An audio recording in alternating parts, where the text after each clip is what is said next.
Hello there. Thank you for joining me here in the woods.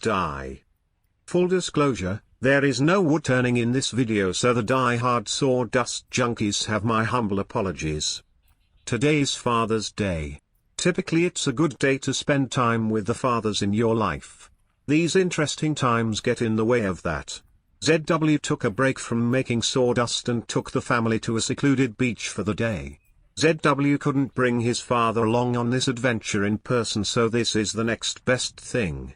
You all are welcome to come along and enjoy this secret Central California beach as well. Just don't tell anyone where it is or it won't be secluded for long. Some of the more astute observers among you may recognize this beach as the location where ZW found the burl that ended up in video number 155 titled Burl Adrift. Have a happy Father's Day everyone.